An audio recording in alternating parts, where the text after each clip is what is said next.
7 days. The incomparable outing. Now I'm back to training my dog and running with him and actually learning the ball. The best pianist who gave my life back. It's something I thought was history, that the things I loved doing, now I'm doing them again. I have no pain and I enjoy life now. Dogs have that perfect amount of love that everyone loves. Now it's easy to be real with Touch of Grey. The formula takes away a little gray without getting rid of it all. Touch of Grey. Now's a perfect time. When you want to stay connected, NBC Nightly News with Brian Williams is there. Our entire newsroom, the stories we put on the air, and everything that is connected. America's most watched newscast, whenever and wherever you want. From NBC News and Breaking 3-4, JeffAndJess.com. Commentary with JeffAndJess.com. To work as President Obama ended his wide vacation, and members of the 113th Congress were sworn in earlier this week alongside Sunday morning commentary with Jeff. Walking, talking, breathing, and thinking. Whether Congress will vote to raise the country's debt ceiling. Shortly after lawmakers reached a down-to-the-wire deal on taxes to pull the country back from the fiscal cliff earlier this week, the president tried to preempt the debt limit showdown by firing a warning shot at Republicans. He reiterated that call yesterday. One thing I will not compromise over is whether or not Congress should pay the tab for a bill they've already racked up. If Congress refuses to give the United States the ability to pay its bills on time, the consequences for the entire global economy could be catastrophic. Republicans have vowed to use upcoming votes, such as the debt ceiling, as bargaining chips to get more spending cuts and reforms to entitlement programs like Medicare. Some are even threatening another government shutdown. In just a moment, we'll talk to Alan Simpson and Erskine Bowles, the two chairs of the President's Debt Commission, about where they see the fiscal cliff deal leaving the country. They say it falls short. But first, the man who brokered the deal with the White House on behalf of the Republicans and who will no doubt be a key figure in the battles ahead, the top Republican in the Senate, Mitch McConnell. He joins me now. Leader McConnell, Happy New Year. Welcome back to Meet the Press. Good morning, David. Let me talk about a preview of coming attractions and the fights ahead, including the debt ceiling that was so bitterly contested back in the summer of 2011. And here's something you said in August of 2011 that I wanted to show our viewers and have you respond to. You said then, I think some of our members may have thought the default on paying America's bills issue was a hostage you might take a chance at shooting. Most of us don't think that. What we did learn is this: it's a hostage that's worth ransoming. Is that the strategy for the coming fight over the debt ceiling? Well, first, these last-minute deals are no way to run the government, I can tell you that. We know what the problem is. You're going to have Al Simpson, Erskine Bowles on. They've talked about this for a couple of years now. We have a spending problem. You know, we now have a debt the size of our economy, which makes us look a lot like Greece. This administration has driven spending as a percentage of our economy from 21% up to almost 25%. We've resolved the tax issue now. It's over. It's behind us. We were able to get debt's bigger than tax our relief economy. for 99% Our economy of American right now, if you don't taxpayers, count the dope, and for is about 11 500,000 trillion. small If you count the businesses. So dope, that's behind it's us. about What's 12 left to and be a dealt half. with is the spending. And Our it's a debt shame is 16. that the president doesn't embrace The extended the debt effort is to reduce 50 spending. trillion. None of us like using these situations like the sequester or the debt ceiling or the operation of government to try to engage the president to deal with this. But leader, you said that was a strategy. That's what you learned. So I want to come back to the question. It's a hostage that's worth ransoming, the debt ceiling of the United States government. Is that the strategy, that you would ransom that here again to force the kind of spending cuts that you think are necessary? It's a shame that we have to use whatever leverage we have in Congress to get the president to deal with the biggest problem confronting our future, and that's our excessive spending. All right, but you're conceding that may be the strategy this time. Well, what the strategy ought to be is we ought to be doing something about the problem. Well, I understand that, but there are drag? additional problems as well that flow from that. As you know, after the debt ceiling was resolved in the summer of 2011, America's credit rating was downgraded. John Engler was a Republican governor of Michigan, said the following. He's the president of the Business Roundtable, as you know. He said this to Bloomberg News: "It's a terribly blunt, clumsy instrument to try to use. It's not a good weapon for anything except destroying our own credit rating." So I understand your views about spending, and we can continue on that, but just as a matter of how you try to force those spending cuts. You heard the president. He said he will not negotiate over increasing the debt ceiling. You're saying, despite whatever the business community thinks, you may have to push it to the brink once again. What we're saying here is the biggest problem confronting the country is our excessive spending. If we're not going to deal with it now, when are we going to deal with it? You know, we've watched the government explode over the last 4 years. We've dealt with the revenue issue. Now the question is, will the president lead? You know, why should we have to be bringing him to the table? Why isn't he leading us in the direction of beginning to solve our long-term debt and deficit problem? Because he don't want to. It's perplexing to me that the President of the United States, elected to lead the country, is so reluctant to engage on the most important issue confronting our future. But Leader, you understand, of course, what the President told me last week and what other Democrats have said. They say, look, the Republicans had a chance to say yes to a number of things, in addition to the $1 trillion of spending cuts that were enacted as part of the Budget Control Act of last year. They could have had significant cuts in entitlement programs had they agreed on the revenue issue before you did it in this temporary measure, going back to the summer of 2011. It's the president who said, hey, to all of you Republican leaders, if you didn't have such a hard time saying yes to me, the president, we could have solved some of these problems. Why is he off base about that?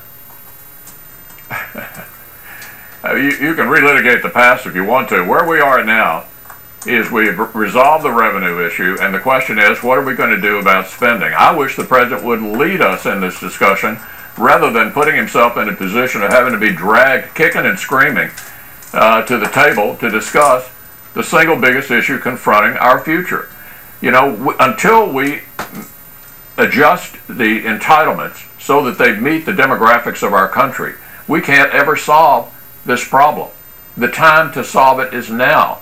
Presidential leadership is desperately needed. Now, we know he's good at campaigning, but when does he put the campaign aside and start governing and addressing the single biggest issue confronting America and its future? You've said, Leader, a couple of times so far that the revenue question is over. The president doesn't agree. He thinks that additional revenue needs to be looked at. Maybe it's part of tax reform, closing loopholes, raising additional revenue, if not through direct tax increases, through other means. Simpson-Bowles, as you know, also think you have to look more at deductions. Is that your final answer, that the revenue question is solved, done, you won't look at it again? Yeah, that's over. I'm in favor of doing tax reform, but I think tax reform ought to be revenue neutral, as it was back during the Reagan years. We've resolved this issue. Look, we don't have this problem because we tax too little. We have it because we spend way, way too much. So we've settled the tax issue, and the question is now, can we address the single biggest threat to America's future, and that's our excessive spending. I would like for the president to lead. It is a shame that we have to kind of drag him to the table to get him to discuss the single biggest issue confronting the future of our country. But let's just, again, I mean, I think that people would push back at the idea that you would have to lead him. The president proposed significant entitlement cuts. Simpson and Bowles said he did it, though they would have liked him to have gone farther. But Republicans would not agree on revenues. Going back to last summer, you say you don't want to relitigate it, but you can't say he's been drag kicking and screaming when he has proposed those entitlement cuts. Has he not? Is that not a true statement? No, he has not. He didn't even embrace Simpson-Bowles. Ask Simpson-Bowles why he didn't embrace Simpson-Bowles. He hasn't embraced any specific proposal here in public to deal with significant entitlement changes. He has suggested he might be for change CPI, which would be an important step in the right direction. I'd like to see him actually put that on the table in any kind of negotiation. He's mentioned it publicly, but has been unwilling to do it privately. All right, so on entitlements for you, for you though, on Medicare, you're the leader of the Republicans. Yeah. What do you put on the table right now to solve this problem? I've said repeatedly publicly, and other members have, that until you adjust the eligibility for entitlements, do things like raising the age for Medicare for future beneficiaries, not for those currently receiving or those about to receive, have serious means testing for high-income people. You know, Warren Buffett's always complaining about not paying enough taxes, and what I'm complaining about is we're paying for his Medicare. We ought not to be providing these kinds of benefits for millionaires and billionaires. We ought to make sure that the eligibility for entitlements meets the demographics of America. You know, when Social Security was passed back in the 30s, I think the average American lived to be about 61. This year, the average male 79, the average female 81. Now, we need to adjust these programs for the future so that they'll still be there. The trustees of Medicare and Social Security say that Medicare is going to tank in 10 years. The question is, are we going to preserve these programs for future beneficiaries? The president should be leading, not being dragged to the table by Republicans who want to solve the biggest problem confronting the future of our nation. If you are not satisfied that you're dealing with the spending issue, the entitlement issue, the way that you think it ought to be dealt with, would you rule out a government shutdown to achieve your goals? What I think we ought to do is to encourage the president to actually be president. Address the single biggest I understand issue that, Jimmy, but my confronting the question future is, of our would you country. rule out a government shutdown? I know what your question is. What I'm telling you is I haven't given up on the president stepping up to the plate and tackling the single biggest issue confronting the country. But senators like Senator Toomey and Cornyn are saying that they would consider a government shutdown. As the leader of the Republicans, would you rule it out? As the leader of the Republicans, what I'm telling you is we elected the president to be president. It's time for him to step up to the plate and lead us in the direction of reducing our excessive spending. As a senator, as a leader who's also facing re-election next year, yes, next year now. I'm losing track of my dates. I want to get some of your reaction to some of the criticism from the right to this fiscal cliff deal, which, as you know, doesn't deal with spending as a temporary measure, and taxes are going up. Charles Krauthammer said in the Washington Post, it's a complete surrender on everything. Eric Erickson, the blogger from Red State, wrote this: Dear members of the press, yes, you can all refer to this as the Mitch McConnell tax hike. Red State approves. The Tea Party of Louisville, the president saying this week, the next test will come with the debt ceiling debate. Let's hope McConnell's compromise isn't giving in while getting nothing in return. However, if his fiscal cliff negotiations are any indication, we will most likely see him wave the white flag again. What's your reaction, Senator? Well, the election will take care of itself in 2014. The question is, what are we going to do now? We know that everybody's taxes were going up a couple of days ago.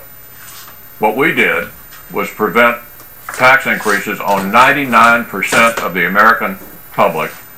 Nobody in the Senate, not the 90% of Senate Republicans who voted for this, voted to raise anybody's taxes. And the arbiter of whether something is a tax increase or not is Americans for Tax Reform. The head of Americans for Tax Reform said it was not a tax increase, that had he been a senator he would have voted for it. Look, this was not a tax increase. It was not the kind of complete deal we'd like, because we want to cut spending, but we did stabilize taxes, the tax issues behind us, and now we move forward to try to see if we can get a reluctant president to do something about reducing our excessive spending. What do you say about all the division, though, within the Republican Party? I mean, look at the difference between Senate Republicans and House Republicans, the fact that Speaker Boehner doesn't seem to be in a position to negotiate with the White House any further. That seems to be falling all to you. How much damage does it do to your goals for the government that the Republican Party seems to be so divided over what you've just done on the fiscal cliff and continues to be divided over the way forward on taxes and spending? Well, there are divisions among Senate Democrats as well. In fact, I don't think there's a bipartisan, I think there's a bipartisan majority in the Senate for not raising taxes further. In other words, taking the same view that I do, which is that the tax issue has been resolved. It's behind us. So there are divisions on both sides. I mean, we can spend a lot of time talking about that, but the question is, what are we going to do for the country in the meantime? The American people chose divided government. We have a Democratic president, a Democratic Senate, and a Republican House. They expected us to figure out some way to make progress for the country. That's my view. I wouldn't have chosen this government. I voted for Mitt Romney. If Mitt Romney had been elected, nobody's taxes would have gone up. But this is the government we have, and can we make some progress for the country over the next 2 years? I'm hopeful we can. You said notably in the president's first term that your number one political goal was to make him a one-term president. He's now a two-term president. What's your number one political goal today? Well, as Bob Woodward pointed out, all of you left out the second part of that discussion, which was that was a long time off in the future, and in the meantime, we needed to do important things for the country. My goal is always to try to accomplish progress, to achieve things for the American people. The single biggest issue we have right now is this massive, massive debt hanging over the heads of our children and grandchildren. We need to address it, and the American people elected divided government. Says the single issue we have is this massive debt hanging over the heads of our children and you have different points of view. I would hope the president would step up to the plate here and say we need to do something about this spending addiction, and I'm going to lead the way. And that's about couple all of quick we ones, have Leader. left. Chuck Hagel appears to be all set to be nominated as Defense Secretary for the President's second term. Will he be confirmed, do you believe? Well, I think he'll be subjected to the same kinds of oversight hearings that any nominee for such an important position would expect. And his views with regard to Israel, for example, and Iran, and all the other positions that he's taken over the years will be, I think, very much a matter of discussion during the confirmation process. So you're not predicting smooth sailing for Chuck Hagel? I think it'll be a lot of tough questions of Senator Hagel, and but he'll be treated fairly by Republicans in the Senate. As you know, I spend the holidays in Kentucky, in your home state, and I know full well there's a much different view of gun regulations in your state than in other parts of the country. Nevertheless, the president appears to be poised to push ahead on a series of gun regulations, but a more comprehensive approach that's being reported this morning in the Washington Post that deals with mental health, that deals with other kinds of background checks. Have your views changed at all after the Newtown massacre? Are you willing to entertain the idea of new gun regulations? Well, I think what we need to do first is see what the Vice President's group comes up with, what their recommendations are. There'll be plenty of time to take a look at their recommendations once they come forward. What's going to dominate Washington for the next 3 months here is going to be spending and debt. Before I let you go, you talked about your re-election next year. There's talk that Ashley Judd, the actress, might indeed try to challenge you for your Senate seat. I know you've said you're a fan of her movies. Do you actually think she'd be a formidable opponent if it comes to that? Look, the election's going to occur in 2014. In the meantime, I've got my hands full trying to deal with all the issues that we've been discussing here this morning. We'll worry about the election in 2014. All right, Leader McConnell, thank you very much as always. Thank you. And coming up here, the two men in Washington who have studied the debt and the country's fiscal problems and actually came up with a plan to fix them. Former Senator Alan Simpson, former Chief of Staff to President Clinton Erskine Bowles, they were the co-chairs of the President's Debt Commission, and they think Washington missed a big opportunity with the fiscal cliff. So where do we go from here? I will ask them. Plus, reaction from our roundtable about the politics of this past week. Who were the winners, the losers? Joining me, freshman independent senator from Maine, Angus King, former Speaker Newt Gingrich, Chair of the House Democratic Caucus, Congressman Xavier Becerra, former head of HP, Carly Fiorina, plus Washington Post columnist E.J. Dionne. It's all coming up next. Meet the Press is brought to you by the Boeing Company. We know why we're here. To connect our forces to what they need when they need it. To help troops see danger before it sees them. Thank you, 3-4-JeffyJess.com. To answer the call to collect the money. Bring them safely home. Around the globe, the people of Boeing are working together to support and protect all who serve. That's why we're here. I don't spend money on gasoline. I am probably going to the gas Oh, the station about once Constitution a every month. chance Last you time I was at a gas have. station was about, I would say, 2 months ago. I very rarely put gas in my Chevy Volt. I go to the gas station such a small amount that I forget how to put gas in my car. And it's not just diesel that's giving Volt high It's praise. for the kilowatt. Volt received the J.D. Power and Associates Appeal Award 2 years in a row. Thank you, 3-4-JeffyJess.com. We said we were going to turn it around, and we did. We're helping Joplin, Missouri come back from a devastating tornado. And now we're helping these folks recover from JeffyJess.com, Southwest Florida. Based right here in America. We've repaid every dollar America lent us. Everything. Plus a profit of more than $22 billion for the American people. Thank you, America. Helping people recover and rebuild. That's what we do. Now, let's bring on tomorrow.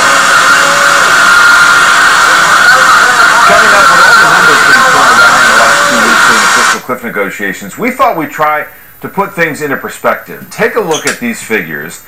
These are the key numbers in simple terms for the money that the U.S. takes in and spends roughly every year. You see the amount that we spend is greater than the total tax revenue that the country brings in, and that's the difference between the two, or the money we have to find to borrow to cover our spending.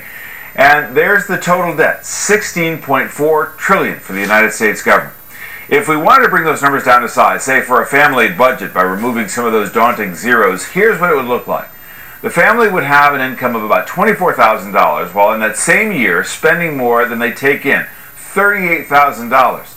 That would mean $14,000 or so would have to be put on a credit card that already has a balance of about $164,000. In the past, it's been politically difficult to make far-reaching cuts. The debt ceiling deal back in April of 2011 cut $38.5 billion in spending. So if you scale that down to your family example we just showed you, that would be like paying down $164,000 credit card balance by $385. Some bigger automatic cuts are expected in 2 months, but our next guests, Alan Simpson and Erskine Bowles, two men who were on the President's Debt Commission, think it won't be enough and say Washington missed a magic moment to do something big. They're here to tell us where the fiscal cliff deal falls short. Up next, right after this commercial break.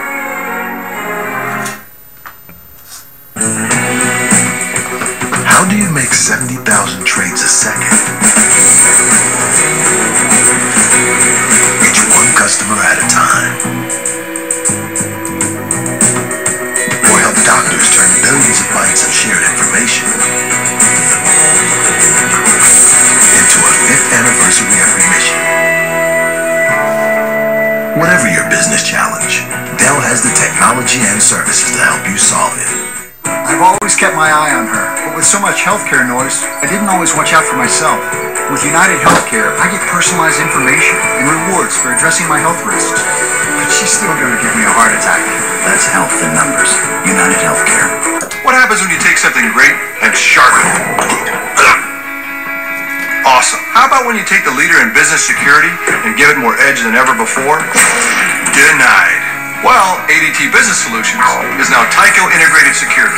With world-class monitoring centers, thousands of qualified technicians, and a personal passion for helping you protect your business. And we'll help create security solutions customized just for you. That's sharper. We are Tyco Integrated Security, and we are sharper. This is Steve. He loves risk. But whether he's climbing Everest, scuba diving the Great Barrier Reef with sharks, or jumping into the market, he goes with people he trusts, which is why he trades with a company that doesn't nickel and dime him with hidden fees, so he can worry about other things, like what the market is doing, and being ready, no matter what happens. Which isn't rocket science, it's just common sense. From TD Ameritrade. I've always kept my eye on her, but with so much healthcare noise, I didn't always watch out for myself. With United Healthcare, I get personalized information and rewards for addressing my health risks. But she's still going to give me a heart attack. That's health in numbers. United Healthcare. And we are back. Joining me now, two of the nation's leading voices on fiscal responsibility, the co-founders of the Campaign to Fix the Debt, former Republican Senator Alan Simpson and former Clinton Chief of Staff Erskine Bowles. Welcome to you both. Mr. Bowles, let me start with you. You heard Leader McConnell. He said the question of revenue is now over. They've done this fiscal cliff deal, and there's no more concern among Republicans about raising more revenue. How do you respond to that? Look, I think he's right about a lot of stuff. First of all, we've done all the easy stuff, but all of the hard decisions lay ahead of us. You know, we have got to reform the tax code to make it more globally competitive. We have got to reduce this entitlement spending, particularly as it relates to health care. You know, we got to slow the rate of growth of health care to the rate of growth of the economy, or it will eat the rest of the budget alive. And we got to make Social Security sustainably solvent. If we do these things, we can go a long ways to stabilizing the debt and keeping it on a downward path as a percent of GDP. But it's got to be growth, it's got to have some revenue, but the big part going forward has got to be spending cuts. All right, well, Senator Simpson, you called this fiscal cliff deal that was just passed that doesn't deal with spending a missed opportunity. Why? Well, the sad part of it is the mountain roared and gave birth to a mouse. This thing isn't going to do anything, really. And Erskine is so correct. Erskine and I have been working on, and don't forget, in our commission we got 5 Democrats, including Dick Durbin, 5 Republicans, including Tom Coburn, and 1 independent. How do you do any better than that? And the president ignored it, and the Congress has ignored it because they won't do the big stuff, and the big stuff has to get done. This other stuff is nothing. And as Erskine says so beautifully, we're the healthiest horse in the glue factory right now. The trajectory of debt, deficit, and interest right now, the trajectory of debt, deficit, and interest will match any of the pig countries. Portugal, Ireland, Italy, Spain, match it. But of course we're lots bigger. And let me tell you, we know, everybody out there in the Congress knows exactly what we have to do. And when Erskine and I traveled around for that whole year, we knew they were in Congress. I could see their button. I didn't know any of them. And they said, save us from ourselves. How's that for courage? Well, but Mr. Bowles, you know, I asked the president this last week. I said, you know, there's so much frustration out there. There's a pox on both houses. And he and other Democrats reject this idea that there's some sort of equivalency in intransigence in Washington. And this is how the president responded to it, laying the blame at the feet of Republicans. Let me play this and have you respond. The offers that I've made to them have been so fair that a lot of Democrats get mad at me. I mean, I offered to make some significant changes to our entitlement programs in order to reduce the deficit.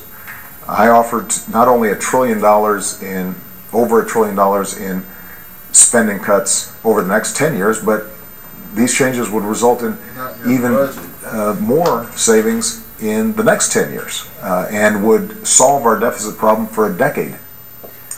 Mr. Bowles, you heard Leader McConnell and his views about the president not leading. Had Republicans conceded the point on revenue earlier, say in 2011, could we have had a broader agreement along the lines that you think is necessary?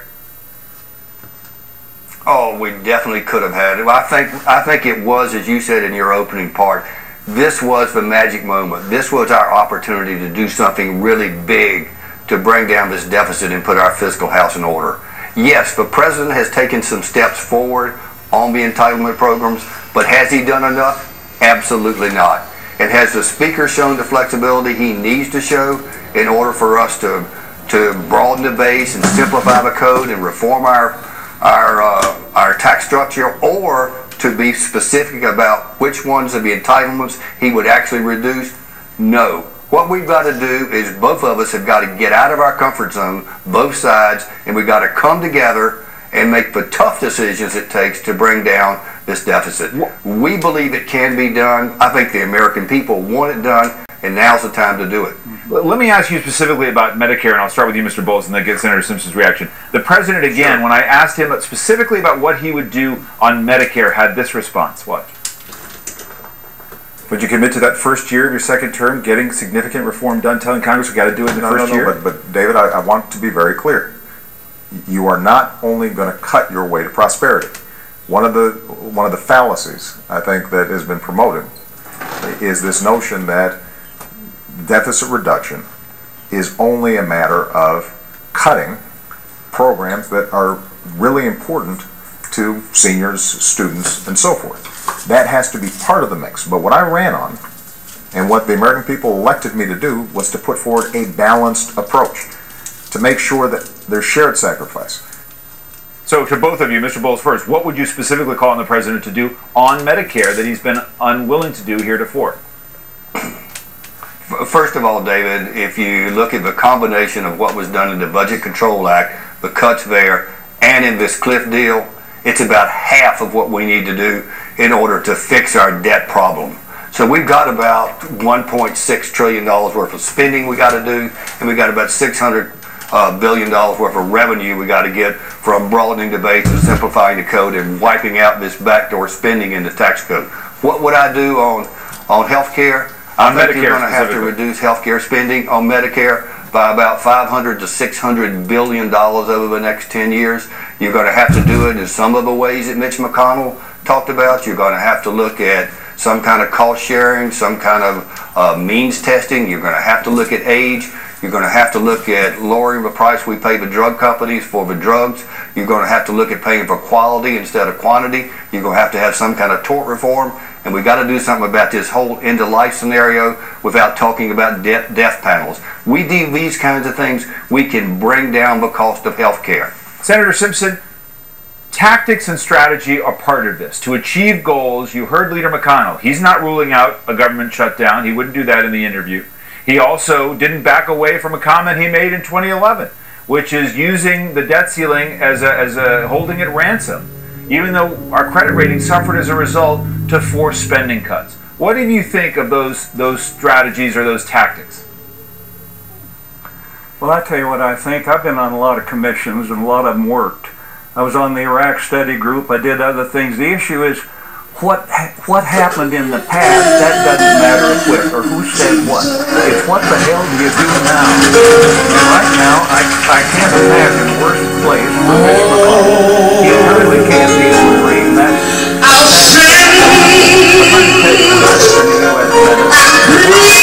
Between Howard and Bob Dole and George Mitchell and Tom Daschle, and now apparently poor Mitch is caught in a situation he has to go to the vice president, who's a good egg. I've known Joe for 40 years. How to think of that? You can't do the work of the Senate because the leaders won't work together. They don't like each other. So, that's Senator, what breaks this? Forget who said what. Okay, but so what breaks this impasse? I mean, you're looking at the next 2 years. The president's talking about immigration and gun control and energy and all the rest, but he's locked in trench warfare with the Republicans over the budget. Look, that's going to happen. It is happening, but if the American people can't understand, I love it. They say, well, the polls showed you should tax the rich. Well, great, I'm ready for that. But they also said, 75% of them has said, cut spending. Now, if anybody can't get that, and if you can't cut, forget the word cut. You stabilize. You do something with health care. You stabilize Social Security. For God's sake, there were 16 people paying into that and one taken out when I was a freshman at the University of Wyoming. Now there are 3 people paying into that baby and one taken out. And the life expectancy is 78.1 instead of 60. What the hell? Who's kidding who? All right, Senator Alan Simpson, Erskine Bowles. Simpson Bowles, thank you both very much this morning.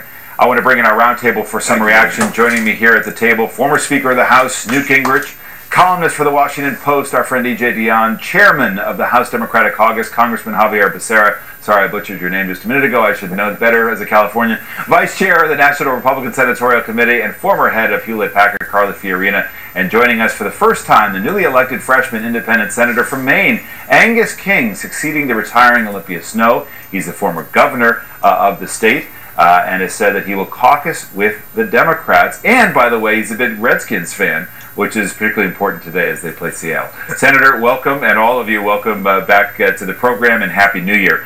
Senator, let me start with you. Based on everything you've heard this morning, doesn't seem like a great way to run the government or to solve big problems, does it? Well, I think one of the things that comes out of this is, of course, the budget is important, the deficit is important, but I think there's an underlying sort of structural issue that's affecting the economy and the market, and that is people have lost confidence in the ability of our government to do anything. This whole fiasco with the fiscal cliff going two hours over the deadline, coming back, how it finally worked out, and Simpson and Bowles are right. It's a very small piece of the solution. It's not much of the solution at all. It was, in effect, the easy part. So I think the discussion you had with Senator McConnell is very important because it's the inability of our government to work in a way to solve these problems that itself, I think, is a big drag on the economy. But as you approach the job newly here, how do you propose to break that sort of impasse?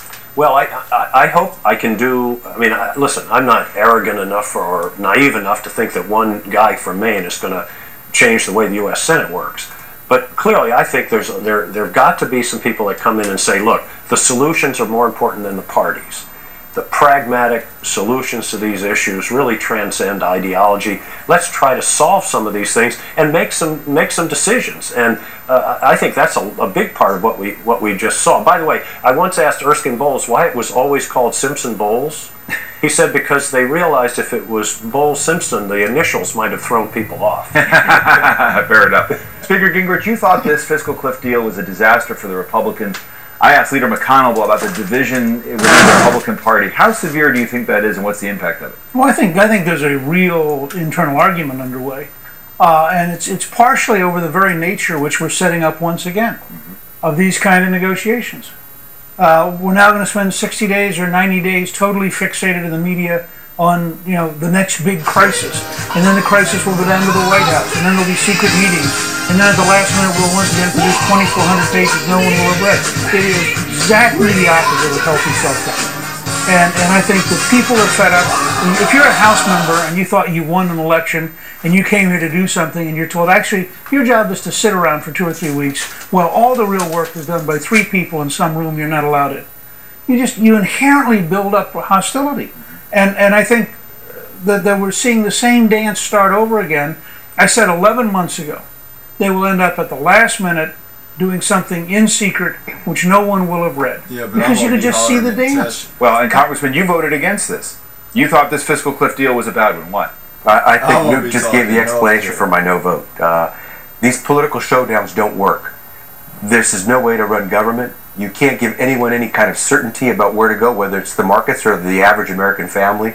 And we have to get to the point of dealing with these tough decisions with big deals. You can't keep hitting singles or hope to be walked to first base and win the game. You have to go for the big deal. And it's time for us to sit down, lock ourselves all in a room, not just a couple of folks, and come out with a deal. And at the end of the day, you're talking about the debt ceiling. If we can't agree, what about the intestine? Extreme sides, then put your best proposal on the table and let the best proposal win. You're thinking about the risk to the United States of America. You think that view is too narrow. What this is a better deal than it's gotten credit. I think I'm the only person here who thinks it was a better deal than it's gotten credit for. The congressman and I both love baseball.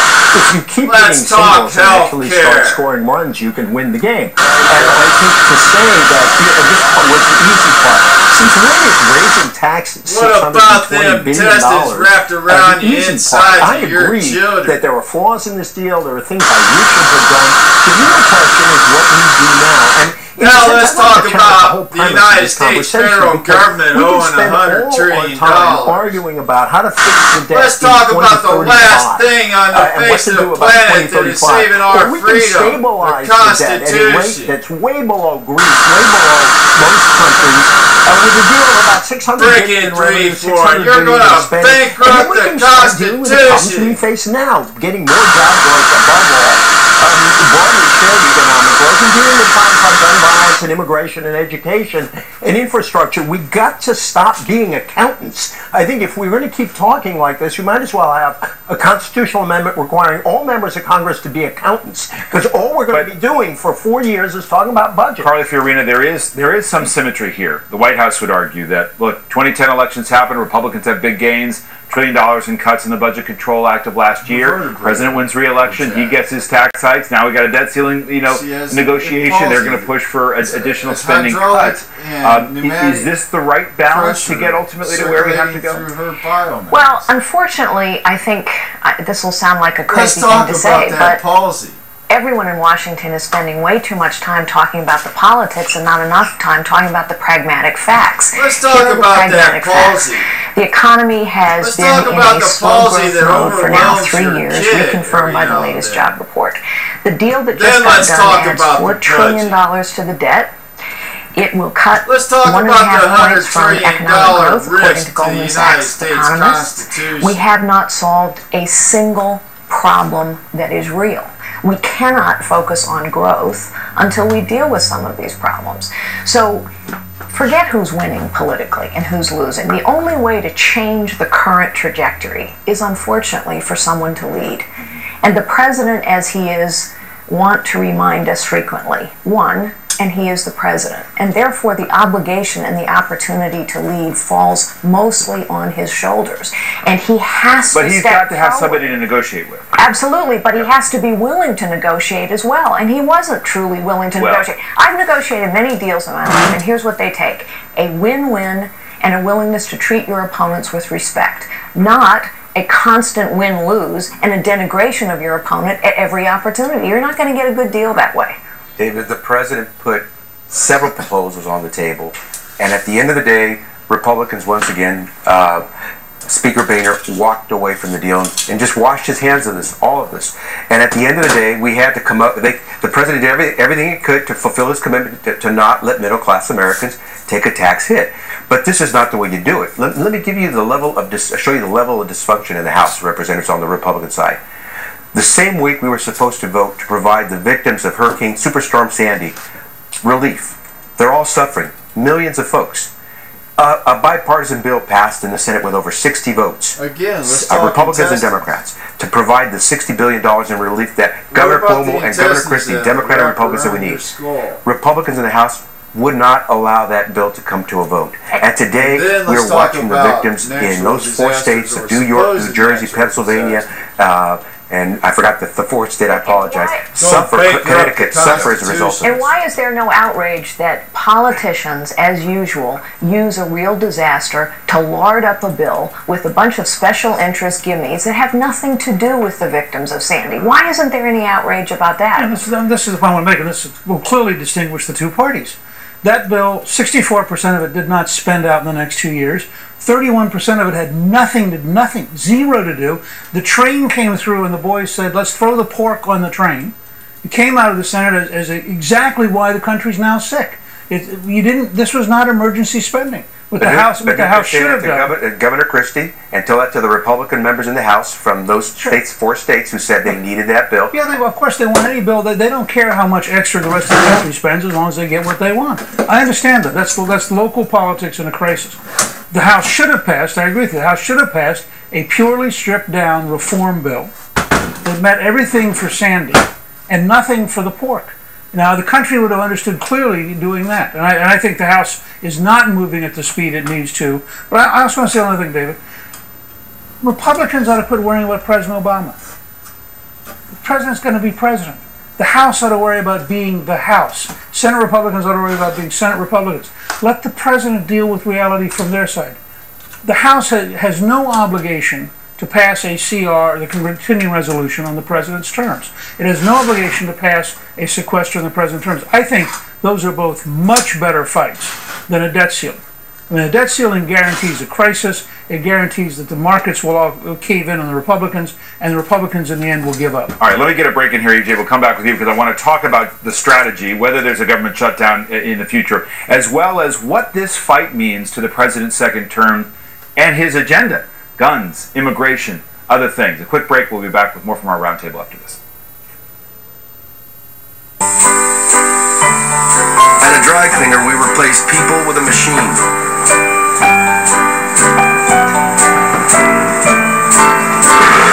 Customers didn't like it.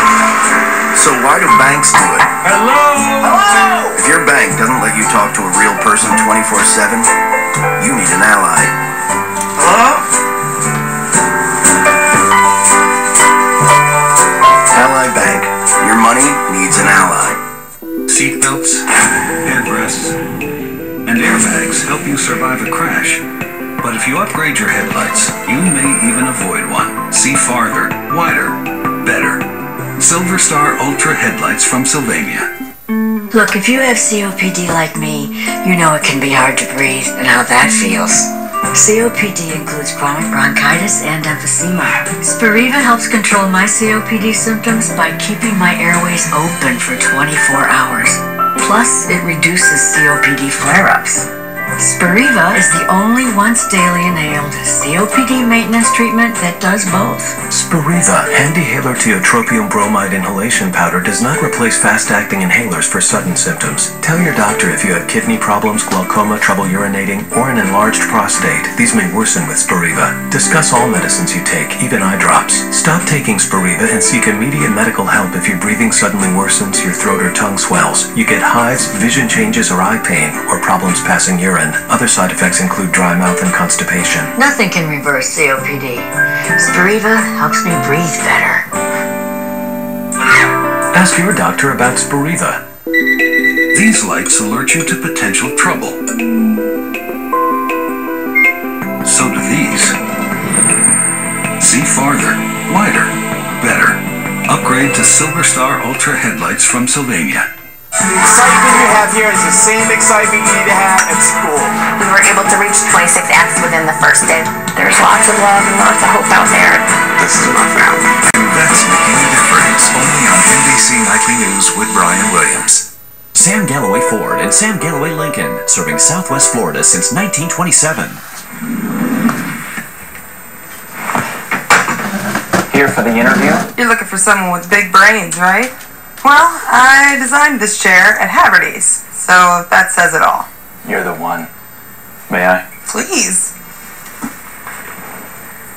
Very nice. Yeah. We're gonna have to let you go. Everything's on sale to help you bring in a new look. Get 36-month no-interest financing at Haverty's. Discover something new. The Golden Globe-nominated series Smash premieres Tuesday, February 5th here on NBC. Are healthy foods making you fat? Lose 5 pounds in 3 days next on.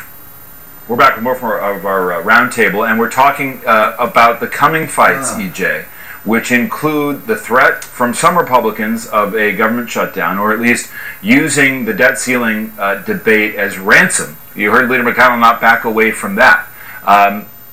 Is that the future here, the near-term future of the president's second term? I just want to say on Sandy Relief, I don't understand why the House walked away from something that Congress has done in every other disaster. But I almost never get a chance to do this, so I want to say that I hope Republicans listen to Newt Gingrich. Because Newt Gingrich is absolutely right when he says that using the debt ceiling as part of this fight would be an absolute catastrophe for the country. People talk about hostage taking. Who's the hostage here? The hostage here is the American economy. The hostage here are the American people. We're saying, if you don't give us what we want, we will risk wrecking the economy. That's bad substantively, and it's dumb politics. And I noted that Mr. McConnell did not answer your question, which made me wonder, where is he on this? Dave, it's important to talk about what the debt ceiling really is. The debt ceiling has nothing to do with the future. It has to do with the past. The debt ceiling is allowing us to borrow money to pay money that we've already borrowed. It's as if we spend money on our credit card at the end of the month, say, well, I'm not going to pay it. That wrecks your credit. And that's really what we're talking about. It's not about future opportunity to borrow. It's spending that's already been incurred. And if you look back to 2011, you can see the job numbers dip in the summer of 2011 when we went through that hostage taking. And just as a matter of politics, Carly, I mean, the reality is you've got the business community that the White House will try to line up in a way that they haven't before to say, don't mess with this. John Engler, who I quoted earlier in the program, saying, don't play around with the debt ceiling. You saw what happened last time. That could give the president a little bit more strength, could it not here? I agree, and I also agree that it is not wise to fool around with the debt ceiling. On the other hand, let us be realistic once again. If the debt ceiling is increased and there is no progress on solving these fundamental problems that Erskine and Bowles spoke of, Moody's will still downgrade our credit, as they have been very clear in saying. And so I would argue that if the president is serious about not wanting an argument about the debt ceiling, then what he should put forward is a substantive and sincere process for when spending is going to be on the table. Because so far, we've had a commission, we've had a task force, we've had a fiscal cliff. Nothing has put spending on the table. And I appreciate EJ's support here. But I want to make a point here he may not be as enthusiastic about. They have two vehicles. Right. They have a continuing resolution, which is at the end of March, and they have the sequester bill. Now, these are legitimate government spending bills. The debt ceiling is different because it triggers all these international financial problems, and it triggers the credit of the United States. They don't have to say we're going to be wimps. I helped close the government twice. It actually worked. Bill Clinton came in and said the era of big government's over after 2 closures, not before. You also wrote in your memoir that you regretted it from the point of view you relied too much on the enthusiasm of the activists and didn't factor in the disdain of the American people. But we got reelected for the first time since 1928, and I would argue we would never have gotten to a balanced budget, and we would never have gotten welfare reform without that fight. So I think if the congressional Republicans want to say you're going to have a really hard time with continuing resolution, that's perfectly legitimate, and it's exactly the right grounds. And they can take the president's speech from yesterday, in which he said, once you have spent it, you have an obligation. That's going to say, terrific, we agree with you. We're not going to spend it. Can I just come back to the senator for a second? As an independent voice, you said you'd caucus with the Democrats, but as an independent coming into the Senate, how do you think you can have a real impact on these debates and on the strategy and on the politics? Well, in the first couple of weeks after I was elected, before even being sworn in, I came down here and had a series of meetings with a variety of senators. In fact, I met with 30 different senators. I think it was 11 Republicans, 19 Democrats. And what I found was my peculiar status as an independent, I could have frank discussions with both sides without being viewed as a member of the enemy camp. And we talked, for example, a lot about the filibuster, and I heard the Democratic side about abuse of the filibuster. I heard the Republican side about the abuse of the amendment process, and I feel I came up with a view that was more balanced than it might have otherwise been. I hope I can play that role, and that's certainly the role I hope to play. I'm going to be on the Rules Committee, for example, to talk about things like campaign finance reform. This budget thing, the reason it's not being resolved is the hard part is left to do. There's got to be more revenues, there's got to be more significant cuts, and there's no way. I spent a good deal of the campaign sort of digging into this. We're not going to grow our way out of it. There are going to be painful cuts, and I think that's why it's so hard. Nobody wants to do it. I agree, though. I agree. Here's where I agree with Senator McConnell. I think the president needs to take an affirmative step and say, look, we've got to do something here. He keeps saying it's going to involve revenues and cuts. Call some people together, I don't know who they are, and start working on it. We've all seen Lincoln. Lincoln got his hands dirty negotiating the 13th Amendment, and the president can't do it by remote control. I think you ought to call him up to Camp David, lock the door, and say, let's get it done. David, I agree with a lot of what the senator just said, because you do have to have this balanced approach, which includes everything: painful cuts, revenue, additional revenue. But we have to be honest, Carly. Put everything on the table. We have already had over $1.5 trillion in spending cuts, not taxes, spending cuts in the last year's deal. We had over $700 billion in savings to Medicare under the Affordable Care Act that, in fact, a lot of Democrats got pounded on by Republicans during the campaign. And on top of that, we've got an additional $1.2 trillion in spending cuts that will take place unless we figure out a way to deal with the sequester in a more smart way. So that's over $2 trillion. That's close to $3 trillion in spending cuts that are in place now without us having to do a thing. But it doesn't change the fact that everyone agrees that the fundamental issues sit in front of us. Reforming the tax code so that it is simpler, broaden the base, lower the rates, deal with healthcare costs, stabilize Social Security, get out of control spending under control, grow the economy. Those fundamental problems are still in front of us, despite good spending on both sides. And the deal that we just... They're going to want to collect money from the poor people in a balanced way. First, I want to underscore something that both Ms. Fiorina and Nikki said, which is collect money right now. Why don't the Republicans announce we will take the debt ceiling off the table? We got other power we can use. Let's get rid of that issue right now. Who is prepared to bankrupt because there would be some certainty that we're not going down this crazy. Senator McConnell had said that this morning, the markets would have gone up. Right, and then we could deal in a rational way. We would argue with each other. Newt Gingrich and I probably disagree quite radically on what needs to be done, because I think we need more revenue than we got in this deal. And the other thing is, we forget how much we've already done. There has been one deal after another that has cut spending very significantly. And that's why to say it's now only about spending and no more revenue on the table is just a big mistake. We've cut spending a lot. You would get widespread agreement if the revenue argument was, as Simpson Bowles has suggested, a vast simplification of the tax code. This latest deal complicated the tax code, continued corporate welfare, simplify the tax code, close the loopholes, lower the rates. You would get broad agreement. Unfortunately, that has never been. All right, let me come over. You're right. That's what we need to do. Let me come back to exactly the point that you just made. Fluid if we could, because the media plays a major role in this mess. Okay, so we went through fiscal cliff. Oh my God! I was on your show that somebody from Bloomberg said it's. Don't start bashing the media here. No. It's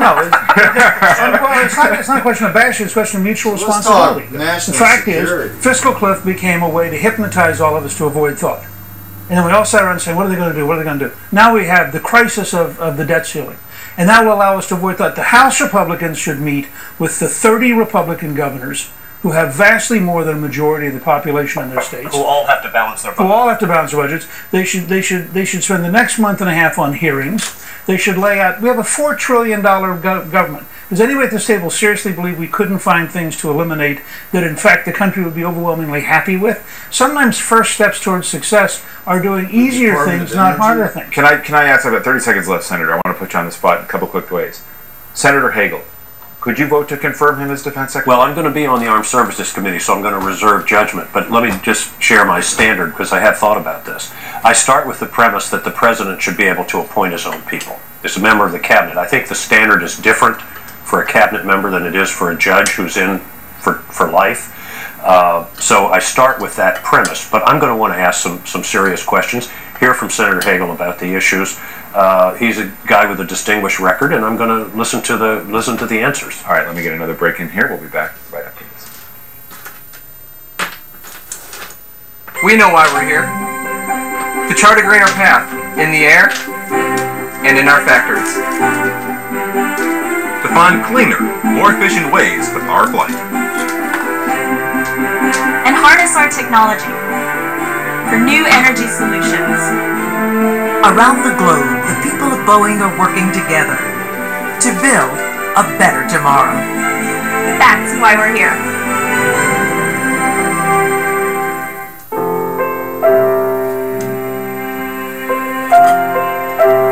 Let's give thanks for an idea. A grand idea called America. The idea that if you work hard, if you have a dream, if you work with your neighbors, you can do most anything.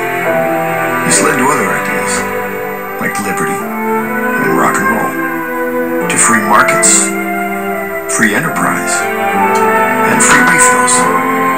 It put a man on the moon and a phone in your pocket. Our country's gone through a lot over the centuries and a half, but this idea isn't fragile. When times get tough, it rallies us as one. Every day, more people believe in the American idea, and when they do, the dream comes true. We're grateful to be a part of it.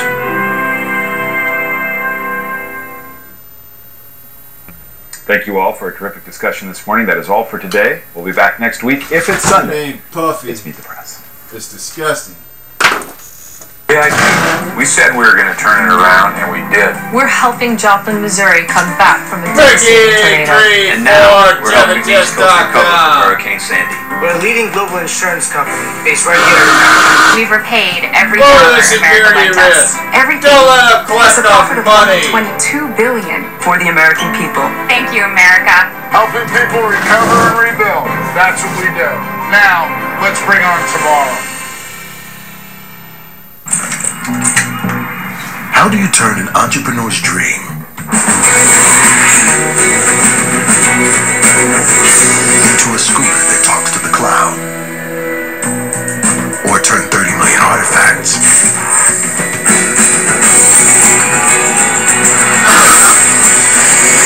into a high-tech masterpiece? Whatever your business challenge, Dell has the technology and services to help you solve it. How do you trade? With Scottrader streaming quotes, any way you want. Fully customize it for your trading process, from thought to trade, on every screen, and all in real time, which makes it just like having your own trading floor right at your fingertips. At Scottrade, $7 trades are just the start. Try our easy-to-use Scottrader streaming quotes. It's another reason more investors are saying, I'm with Scottrade. You can always tinfoil your house to reflect the sun's rays back up into space to try to reduce climate change, but there are easier ways to go green, like turning off the lights when you leave the room. You can save the tinfoil for leftovers. The more you know. Commentary with JimMcJess.com, J-EFFS.com.